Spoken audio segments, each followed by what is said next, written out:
Hello बच्चों, let us read the question and the question says integrate by using suitable substitution. हमें substitution को use करके इसे integrate करना है। ठीक है, अब function is integration of square root of 3 minus 2s into ds। Let us develop the key concept. That is है ना 3 माइनस 2s जो है function of f of ax plus b। ठीक है, तो हम इसे किस तरह से डिफरेंशिएट करेंगे? ठीक है, हमें इस ax प्लस बी को कोई नया फंक्शन सपोज कर लेते हैं। जब हमारा function ax plus be kind का हो, ठीक है, तब हम क्या सपोज करते हैं? इस फंक्शन को किसी और वेरिएबल से सपोज कर लेते हैं।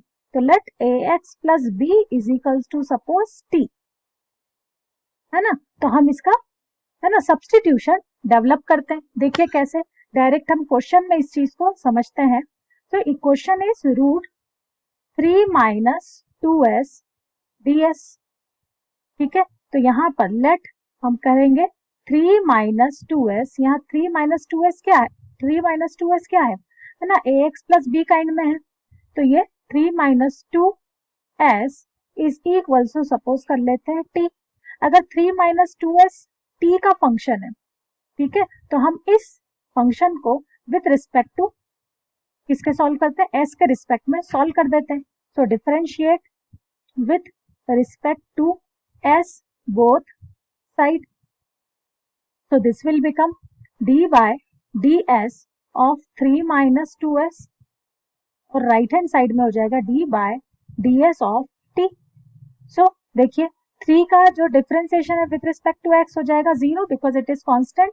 2 इस है ना मल्टीप्लाई में बाहर आ जाएगा, s का डेरिवेटिव हो जाएगा 1, है ना। s का derivative with respect to s is 1 is equals to dt by ds। या हम क्या लिख सकते हैं? हम लिख सकते हैं minus 2 ds is equals to dt।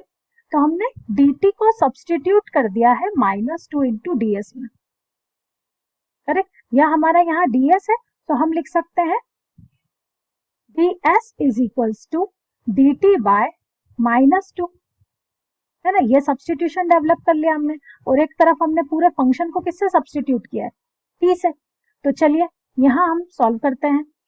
हमारा इंटीग्रेशन हो गया integration of root 3 minus 2s को हमने क्या सपोज किया? t, तो रूट t, है ना। और ds को सब्स्टिट्यूट किससे करना पड़ेगा?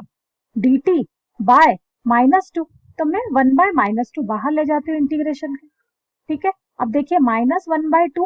अब t को रूट t को मैं t to the power 1 by 2 भी लिख सकती हूँ, है ना, इंटीग्रेशन का सिंबल। अब इंटीग्रेशन पावर का इंटीग्रेशन कैसे होता है? तो यहाँ कह दूंगी पावर आ जाए, है ना, पावर हो जाएगी 1 प्लस डिवाइड बाय एडेड जो पावर है उससे हम डिवाइड कर देंगे फंक्शन को और एक इंटीग्रेशन कांस्टेंट अप्लाई हो जाएगा। So this will become minus 1 by 2 t to the power 3 by 2 divide by 3 by 2 plus c, और हम कहें minus 1 by 2 into 2 by 3 reciprocate हो गया। t हमारा क्या था? हम ओरिजिनल फंक्शन रिप्लेस कर दे 3 माइनस 2s, ठीक है, to the whole power 3 by 2 plus C. So हमारा आंसर आ गया है minus 1 by 3 minus 2s to the whole power 3 by 2 plus C is the integration of the given function. I hope this is clear to you बच्चों। Thank you.